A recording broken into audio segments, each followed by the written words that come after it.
James, what do you tell somebody when they ask you for a flyer? First thing I say is why. I want to ask them what it is that they're looking to do. What is their purpose in wanting us to put together this flyer for them? We've already got a lot of alternatives on here at Thrive Mortgage and with the asset manager that we use. There are tons of alternatives out there, but when someone comes to us with a specific request, I want to know why. Not simply because because I want to challenge them, but I kind of do want to challenge them. I want to get to the heart of what it is they think that this particular flyer is going to do for them. Yeah, asking them why and what it is, right? I think so many loan officers are trained to just ask, I want a flyer because I want to bring it to a realtor's office, or I want to drop it off at an open house or whatever. It's just this flyer mentality. I heard somebody one time, a client of ours said that she calls them the F word, right? When someone asks for a flyer, it's the F word.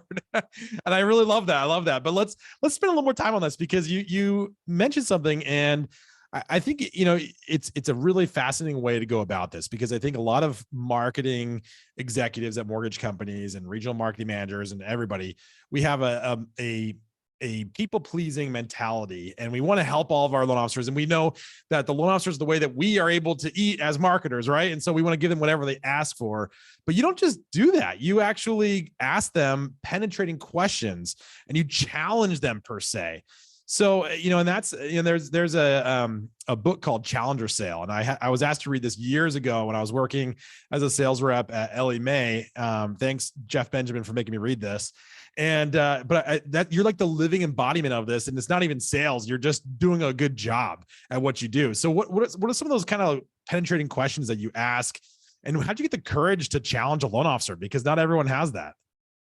Well, for one thing, I have a very, compact but efficient team, and we don't have the time to waste on, I don't want to call them stupid requests, but we don't have the time to waste our time and productivity on projects that aren't going to be effective for who we truly see, who my team truly sees the individual loan officer as our client, in the same way that the borrower is their client and that the realtor is their partner.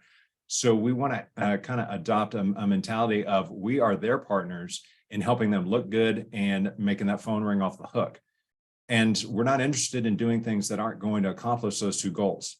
So that's the primary reason why I will take the time to stop and ask questions and really probe into what the ultimate objective is of that loan officer with whatever it is that they bring our way.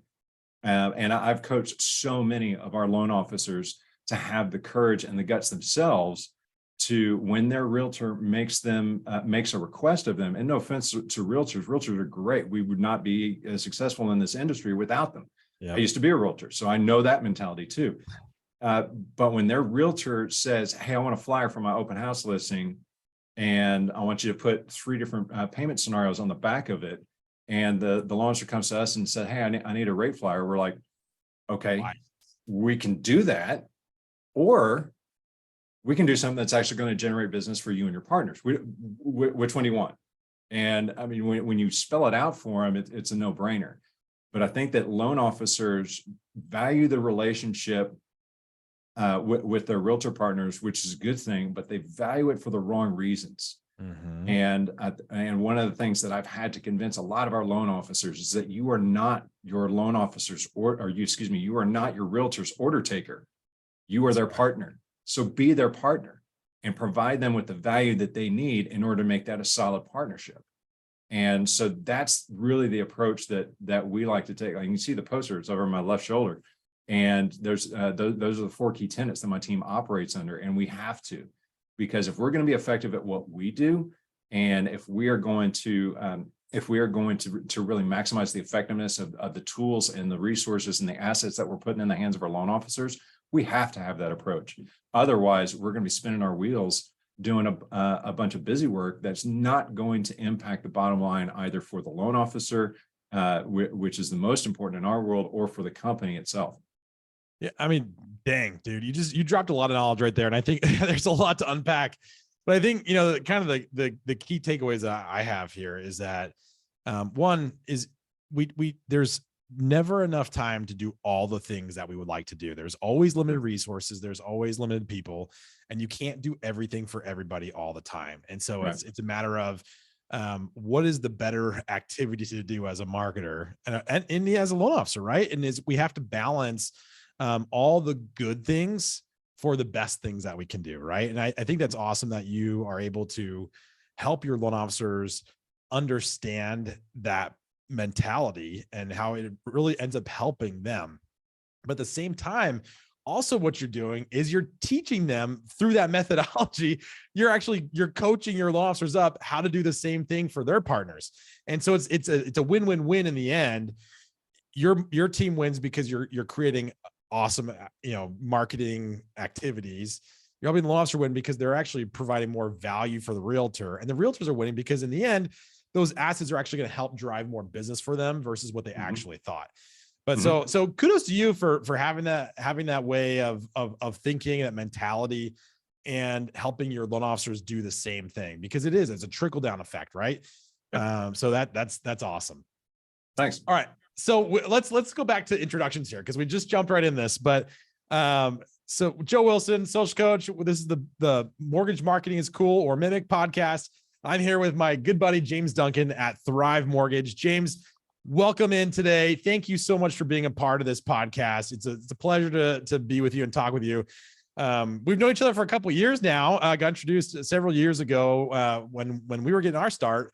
And you were actually pretty instrumental in helping us come up with a couple of really great ways to build our product out. Because as you can tell, everybody, this guy is a marketing genius, and he's got the hair to prove it. So we're grateful for that, James. But let's talk about you and about your role there at Thrive. And I kind of want to put it in the framework of, you got started at Thrive at a really interesting time in the corporate timeline of this mortgage company. And I say that very specifically because you didn't join when it was Thrive. What did you join the company as? When I first started with Thrive back in 2015, and at that time we were known as Georgetown Mortgage. We've been I'm not going to call it, we hadn't always been small, but we started as just a small family-owned brokerage back in 2001. Roy and Barbara Jones were the founders of our company, and they just kind of grew it a little bit at a time. And in 2008, we became an independent mortgage bank. And so that opened up a whole swath of new opportunities for us. And we grew a bunch then, and just kind of maintained through both the peaks as well as a couple of the valleys thrown in around there. So I always joke with Roy that it was really good timing of him to become an IMB in 2008. And but I mean, kudos to him for navigating those waters. It very easily could have gone the other way, but Roy's always made some really sound. Roy and Barbara both have always made some really sound decisions, and so I hooked up with him in 2015. Actually, when I started, I came over as a trainer, and I didn't know that. was a trainer in the mortgage industry and had my license. So I had originated a handful of loans, but training was kind of in my blood because I'm a former public high school teacher. And so the combination of all my real estate experience and my teaching experience kind of lended itself to nicely fitting into adopting a trainer role, and then just worked my butt off and just was given more and more responsibility. And then in 2018, kind of beginning part, early spring of 2018 was when Roy came to me and said, basically went just through having a conversation, said, all right, I want you to be our next marketing director. Awesome. And so I was like, okay, great. And had you had we desires also want to go to through a massive rebranding at the same time. And so I was like, okay, great. Yeah, we can totally do all these things. But had you wanted to get into marketing at all, or was this kind of thrown on you? It's kind of an interesting question. I always have had that mindset. I actually graduated from Baylor with a marketing degree, and have used it to varying levels throughout my career. I wasn't always a marketer, but I've always been a problem solver. And so I've been in various different positions of either sales or teaching and training and instructing and project management and business analytics. And so I've had a very colorful, shall we say, career. But all of it. What's really amazing is being able to kind of sit where I'm at right now and look back over my almost 30-year career and see all the twists and turns and hardships and successes that I've had, that everything that I have done in my past iterations of my career has culminated into what I do now, and why I feel like I'm really good at what I do now. And so that's been a huge benefit. So yeah, Nobody grows up and says they want to be a marketing director anymore. exactly right. You kind of fall into that role somehow. And I mean, no one A wants to get in the mortgage industry. Maybe certain people are now, and especially with like a lot of these TikTok stars, kind of popping off and some really cool, like fresh blood in the industry. But when you and I were growing up, dude, that was not my idea of what anything remotely close to what I wanted to do. But it is such an amazing, dynamic field. And with your background being so diverse and understanding all the different facets of this wonderful industry we both call home, you're the perfect, and you're creative to boot too. So it's like you're literally built for this, and refined with the refiner's fire of being a realtor and being a trainer and seeing just how so many different people operate in the space. I think that gives you a really, really good leg up on everybody else out there. When I was growing up, I actually wanted to be a home builder, because when I was like young, middle school, high school, my mom was actually an interior decorator. And so one of our favorite things to do was, like, when I wasn't in school or just messing around doing some running errands, we always loved going to houses that were being built or were in various different stages of finish out. And we would just walk through the house and talk about what we liked, what we didn't like, what we would have changed, how we would have done a particular room differently, or just spacing the house. And I just kind of fell in love with just building homes and just being in that environment. So I always grew up thinking that at some point my dream job was to be a home builder. And then that was my first foray into real estate was in 2004. I started working for a custom home builder here in the Austin area. And that's why I got my realtor's license. Then 2007 happened, Bob fell out of everything, that builder folded up. And so I had to, now I've got 2 young boys, and so needed job security. And that's when I segued into being a teacher, just to have some stable income coming in. But I always kept a kind of one foot in the real estate realm. And then when I got out of teaching, I knew I wanted to get back into real estate full time. And so I decided I didn't want to be a realtor anymore, because I don't want people in my car and having to drive them all over the place to go look at 5 houses that they don't like. And so I decided to get back into real estate on the mortgage side. That's hilarious, dude. Well, we have something in common then. That was actually my dream as well as a kid, was to be a home builder. I wanted to build large tracts of homes. And in fact, when I was in school, I got my degree in advertising and PR. And I did a summer internship with Pulte Homes. Nice. And I thought for sure I was going to go into home building and marketing. But my ultimate goal was I really wanted to just like be that developer, right? Like I wanted to just like plan out the whole development, design the homes and sell them. But it hasn't happened. I'm doing something much more exciting, in my opinion, working on software. I'm a nerd as well. So it's kind of like, software, mortgage technology and home building. I don't know. They don't fit in the same boat, but it is there's lots of different entry points into this space. And that's a really cool and unique one. All right. So you had this wild background, you get promoted up through the ranks at Thrive or at Georgetown Mortgage. And then these very clairvoyant, as it were, founders come to you and say, "Hey, I think it's time for a rebrand. Like we want to grow this thing and become something bigger and better than we are."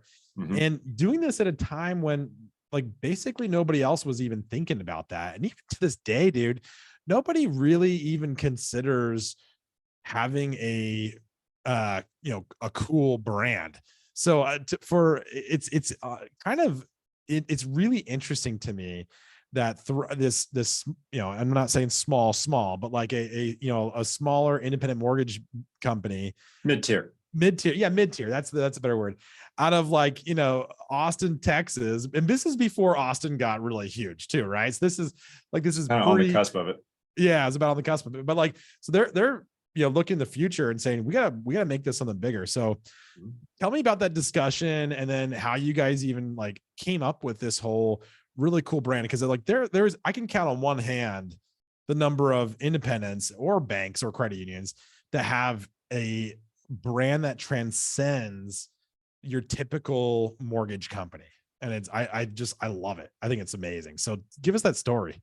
Well, the process itself was a lot of fun, and it was one of the biggest challenges that I've undertaken in my career, and it really helped that I have a kick-ass team, and just that just think on a different level, and didn't want to do anything canned. Like that was kind of our directions when we got together to have kind of our brainstorming session about, okay, what are some alternatives we want to even consider. Then we kind of laid the ground rules of it cannot be anything that sounds like some kind of institutional bank. It cannot be anything that sounds like that sounds like anything else in the mortgage industry. We wanted to create something that didn't exist already in the mortgage industry. And so we just started going through the process of looking at other examples of what was already out there, and 99.9% of what we saw in terms of looking at the landscape of all of everything that was out there in the world of finance, not just in mortgage, but it just in the world of finance in general, who was doing cool stuff. And there were a couple of examples here and there, but for the vast majority, it was a wasteland of creativity. First federal financial, yeah, like those three F words are F words again, right? Are exactly. like in every mortgage company's name, right? Or bank too. It's hilarious. Yes. So no F's.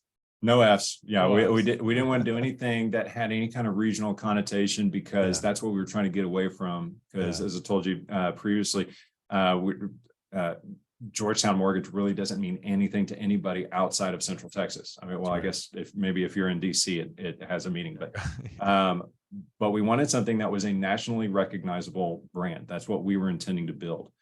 And so we just started throwing up words, and we just had a complete brainstorming session where it was just throwing out different concepts, throwing out various different adjectives and nouns, whether it made sense for like the ground rules that we had laid or not. And then, as our creative director was up at the board writing all the words down that were getting thrown out, this one guy on my team, Raul Espinoza, threw out the word, "What about thrive?" And so Joe, our creative director, wrote it right in the middle of this of the whiteboard, and conversation just stopped. And as we're looking at, we're like, okay, and start going through the iterations: Thrive Mortgage, ThriveMortgage.com, Thrive Mortgage, Thrive Mortgage. And we just started kind of banning it about. And then we suddenly, just after about 30 seconds, we just kind of looked at each other like, that's it. And he just started slowly erasing every other word until all that was left was Thrive. And we're like, okay, let's get to work.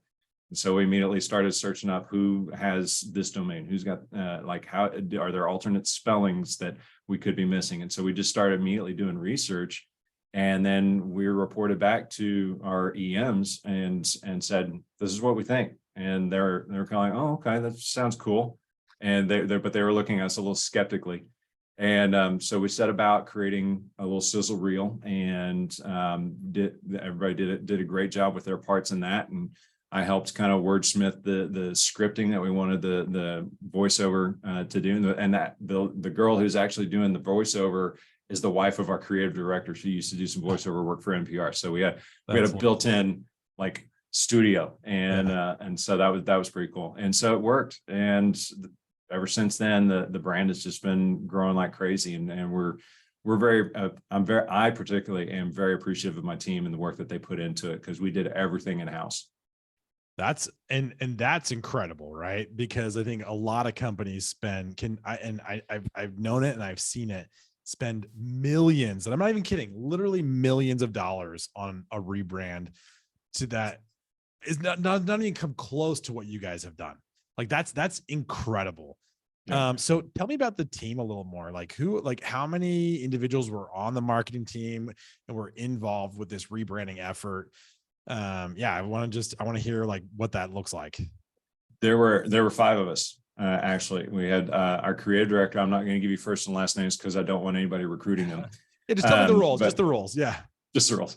Now, Joe's our creative director. Joe Wright is his name, and he is he is the best graphic designer, illustrator, just creative minds that I've ever worked with at any time in my career. And you give him just a little bit of direction, and he will come back with something that is just far surpasses anything that you could have envisioned for yourself.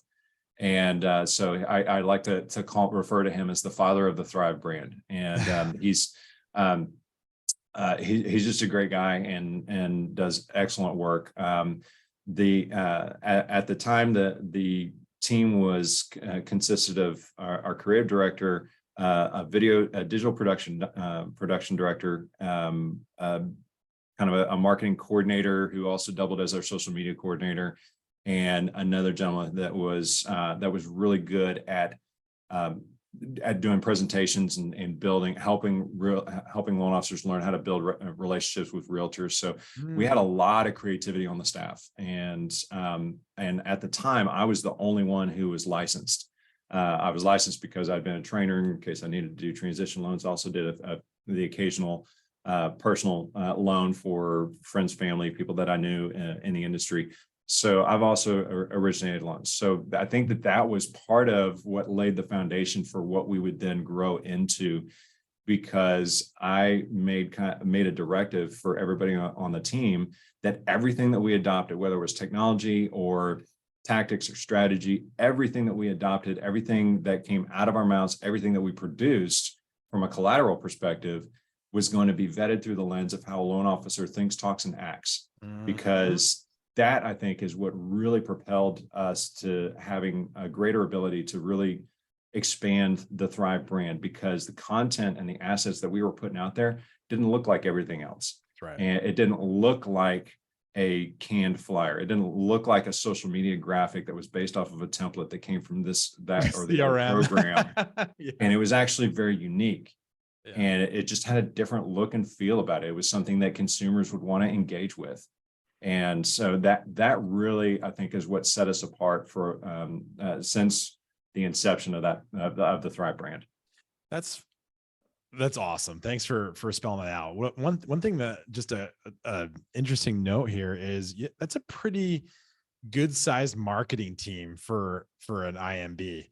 How many loan officers do you have at this point? In what was this, 2015 or no? What year was this again that you started with the rebrand? 2018. 2018. How many LOs did you have in 2018? At that time, I want to say we had somewhere between 75 and 80 loan officers. Yeah. So I know companies that have thousands of loan officers with smaller marketing team than this. So if you are a mortgage executive and you're hearing this and you have less than 5 people and it's very expensive, but look, if you want to have this type of brand, this company culture, and the ability to help coach and improve your loan officer's business on every different level, you need to have a marketing team that looks and feels and acts like this. And I think that's one of the things that is slowly changing in our industry right now. And you guys are in the forefront of this. And I think it's very admirable, but we need to have, I think more companies need to use Thrive's marketing team as a model to help if they want to differentiate themselves and they want to help actually grow the business. And, so let's actually like look at that, kind of changing topics a little bit. This is a little off script from what we had talked about, but I talked about saying, so I hope you're okay with that, but I don't mind. Talk to me about 2023. And, we've got marketing team, most companies now are like, dude, I can't spend any money in marketing, let alone anything. And a lot of companies are cutting back on marketing on, as an unnecessary spend. What do you say about that? I say that they need to call our now retired CEO, but still chairman, Roy Jones, and they need to have a conversation with him about that. One thing that Roy has always had as kind of a foundational element of his beliefs is that you cannot scrimp on marketing. And I've had a number of conversations with him over the years to know that he's okay with me saying this. There were some times where we kind of butted heads a little bit and just had disagreements, but like this is something that's absolutely critical for every CEO, every executive level at every single mortgage company, whether you're just whether it's a brokerage or an IMB or Rocket Mortgage. You have to have this understanding. There's a distinct difference between marketing and advertising. Because when you say marketing, that advertising is what immediately comes in their head. Well, we're not going to spend money on advertising. No, that's not what marketing is. Marketing. The way that I spell out to folks is like marketing is to loan origination what advertising is to underwriting. It is a subset of marketing, and it is a component. It's a necessary component if you want it to be, but it doesn't have to be. And so the way that I illustrated it for our executives is that I am probably never going to be able, in no matter how well my career goes as a marketing director here at Thrive, I will probably never have the same ad spend that Rocket Mortgage does. Not even and I'm close. okay with that. Yeah, I don't want, well, I shouldn't say I don't want their budget. I would love to have their budget, but I'm okay without it because I'm interested in doing things a certain way with my team, with the resources that I have at my fingertips, where I'm more interested in using a sniper rifle than a shotgun. Yeah. And that might be a little bit of a triggering. Well, it's a very Texas. That might be a little bit of a harsh analogy for some folks, but that's kind of that's the way that I picture it in my mind. Yeah. It's like I'm not looking to spend tens of thousands of dollars on a Facebook ad campaign and just casting as wide a net as I possibly can in order to get as many fish as I can. I mean, there's a place for that, but that's not what I'm interested in doing. I'm interested in being very strategic about how we spend our marketing dollars and our ad spend dollars, and being much more targeted in using consumer behavior analytics and being able to dig into data-based decision making rather than just kind of licking your fingers and seeing which way the wind is blowing. Yeah. So there's just a much different strategy that we take in a lot of the things that we do, and by extension, having that at the corporate level, that extends down to the branch level, where and a lot of the coaching that we're able to do and say, hey, you know what, you don't have to spend $800 to $1,000 a month on Google ads or on Facebook ads, especially not the way that you see as you're going through your social media timeline and seeing the scroll and seeing all these people popping up on your feed saying, hey, you want to learn the secret about Google ads? Here, send me $1,000. I'll show you everything. You don't have to do that. You can just, one of the things, I'm kind of taking a long way to answer a very simple question, but I'll finish by saying this. One of the things that my team and I focus on is that we're not necessarily looking at our competitors in the mortgage space for direction on how we do our marketing. Smart. We're not interested in watching that. We're watching Nike and Amazon and Apple and Southwest Airlines and those companies and those brands. Well, maybe not so much Southwest Airlines the last couple of months, but we're watching those brands that are actually defining the consumer experience online, and we're taking those from them.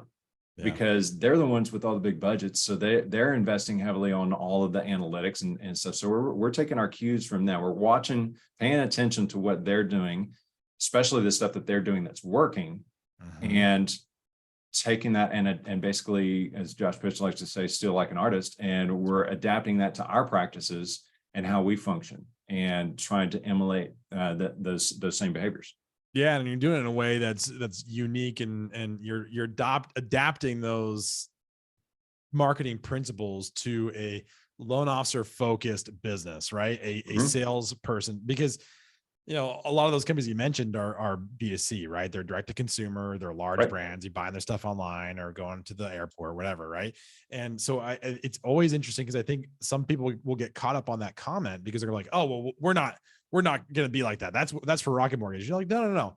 The principles are there, and we're not doing online advertising and all these, and maybe you are a little bit, right? But We're taking those principles of customer first focus, of a clean, strong brand, and training our loan officers how to use that to build their own personal content as well, and Right. make it more about them in their local communities. You bring it up, the kind of the spend and how they need to spend more. I also is going back a few minutes, brought up a Henry Ford quote. You probably know this, right? And he says, the man who stops advertising to save money is the man who stops a clock to save time.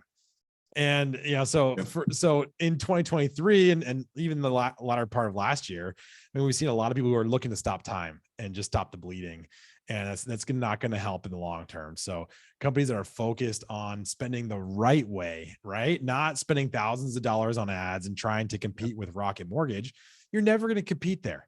You're not even going to come close to that budget and the reach that they have, and you don't need to, because they're going after a different consumer who and this is you, James, but also like everybody, and typically who's listening to this, is your consumer is your referral partners and your loan officers, people in their sphere of influence, whether that's online or in their local community. And so taking those marketing principles and applying it to that kind of more small local outreach is way more valuable than any advertising spend you can do for your company brand, right? And let's actually talk about that then, because we might have to end on this, James, because I think you and I could talk forever, and I guarantee you nobody's listening to it has not gotten this far, which is a shame, because I feel like we're getting to the really good part of this conversation here. And I hope, and by the way, if you're listening right now and you've gotten this far and you've listened to this whole thing, especially, send me a message and say, say Thrive 2023. And I'll send you a $20 Amazon gift card just for listening, because I people have the shortest attention span, which is why we start with the hook, right? But I would love to see. I'll be curious to see how many people actually take me up on that offer.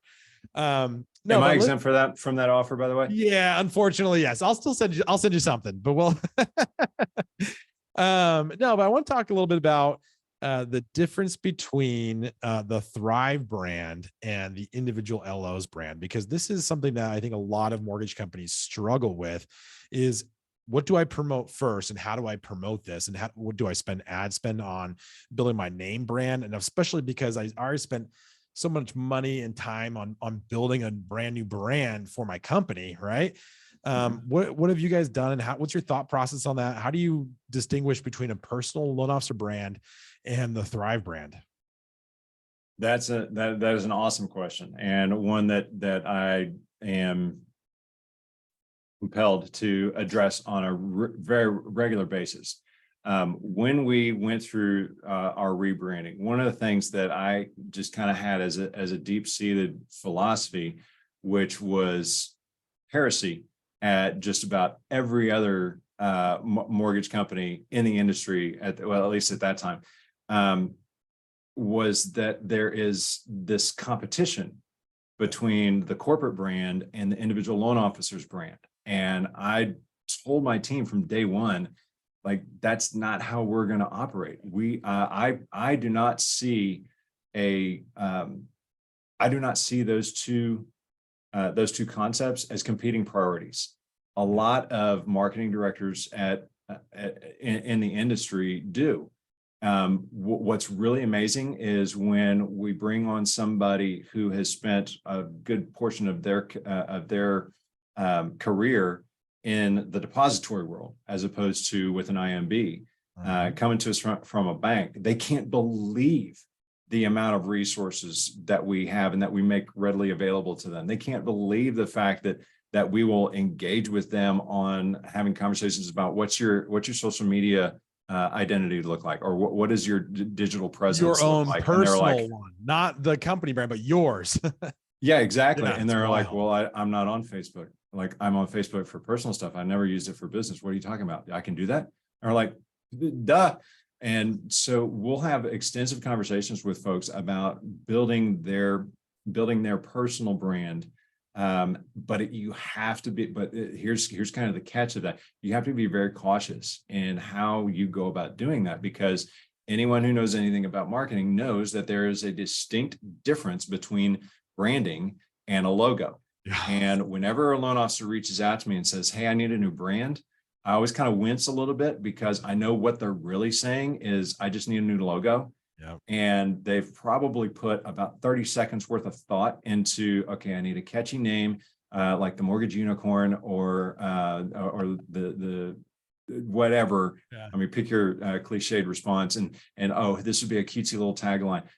Your branding is not a logo. It's not a cutesy little tagline. Your brand, as Renee Rodriguez is fond of saying, your brand enters the room before you walk in and it stays long after you've departed. It's what people say about you when you're not in the room. Exactly right. Yeah, that's I first heard Josh Pitt say that one, Yeah. and so I'm like, oh my gosh, it's brilliant, and it's so simple, and it really is your identity of what your experience, what people's experience is like with working with you. I gave a talk not too long ago where I brought up this very topic, and I said, okay, when I say the word Nike, what comes into your mind?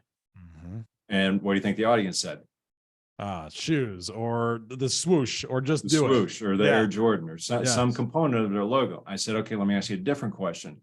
What is your experience in purchasing, wearing, using Nike apparel and equipment? Yeah. And the responses were very diverse. Like there was good, bad, and indifferent, and everybody. And so that's the difference between logo and branding. Because if I asked you what's your experience wearing Nike clothes, you're not going to say swoosh.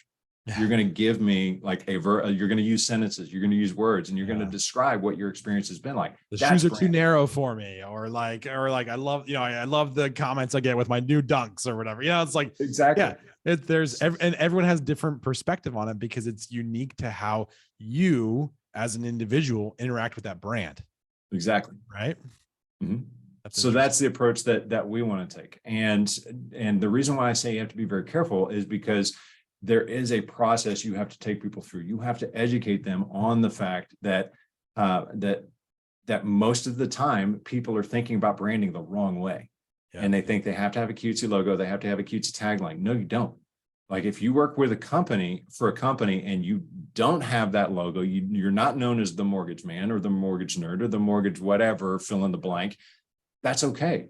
That's not what's required. Those kinds of things have to evolve organically. They can't be forced because your consumers, your partners can sniff that out from 100 miles away.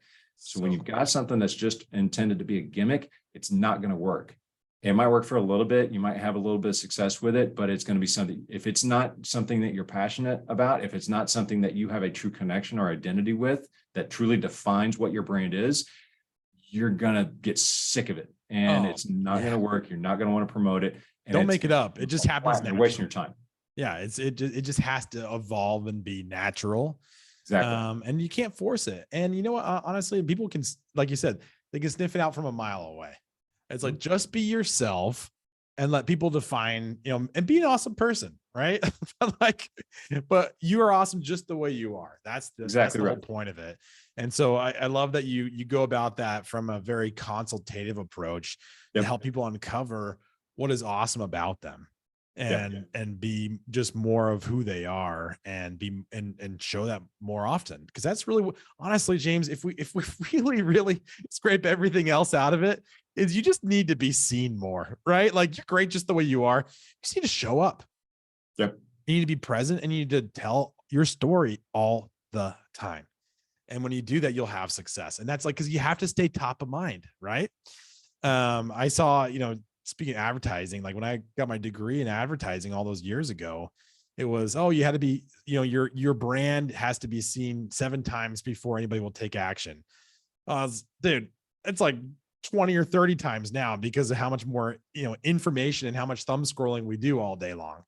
And so you as a loan officer have to show up 30 times each time you want a realtor to know you, who you are, to when they have that lead that they do remember you and they give it to you. And that's what it comes down to, right? Yeah. And what's funny is that it can be that whole principle can be kind of a sliding scale. And I'll give you an example.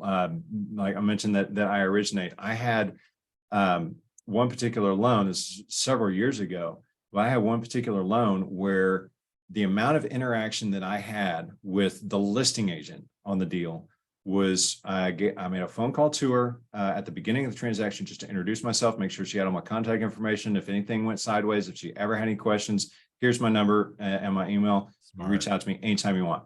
And then the second time that I communicated to her was after clear and like directly communicate with her was after clear to close, made a phone call and said, hey, hope you enjoyed this process. We're clear to close. We've got the closing appointment all scheduled, squared away with title. It's going to be this date, this time.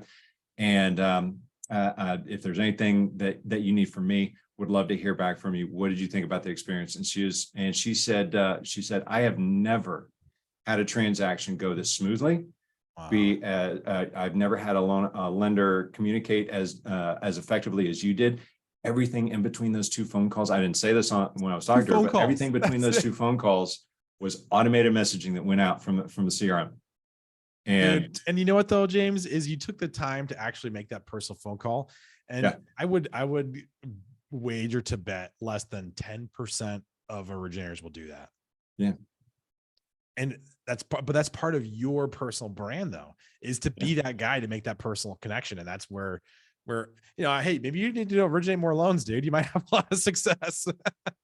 I've been tempted at times. I got to tell you, 2021, I was real tempted. I can tell you that for sure. Yeah. In 2022. When loans are not just so much 22, 21, 20 definitely. Yeah, that's right. That's funny. Well, look, let's wrap this up because I do believe that we've reached our maximum time allotment. More likely. I feel like James, I mean this, like you've been just so fun to talk to today. I feel like we might need to do a part 2 at some point here in the future because we're just scratching the surface on what we could talk about here today. But James, thank you. For everyone who wants to connect with you, where can they find you? Honestly, you can if you just go to any social media platform and do @mortgage teacher. That's me. You can also do a Google search, James Duncan, but you got to include mortgage because James Duncan's kind of a surprisingly a common name. But if you James Duncan mortgage, I'll pretty much dominate the first page, or just hit me up, james.duncan@thrivemortgage.com. There you go. What's your favorite social media platform that you engage on most? Right now, Instagram. It's Insta, baby. That's my fave. I love it. Instagram. I think we just recently connected too. Yeah, so that's good. Yeah. Well, I mean, what's fun for me about Instagram is that they keep changing the algorithm like every 2 weeks. Yeah. So, I mean, you got to stay on your toes. I do not, full transparency, I do not post publicly near as much as I should. Yeah. My kind of internal justification, and this is kind of weak sauce excuse, but my justification for it is that I save all of my stuff for our internal audience here at Thrive. But in 2023, that's kind of my pledge or my goal is to put more of this content out on social media. All right. Well, we'll end on that, man. I'm looking forward to following along on that journey. But James, thank you so much. And thank you, our dear listeners who made it almost an hour into this conversation. All right. You rock. And James, we'll talk to you soon, man. All right. Thanks, Joe.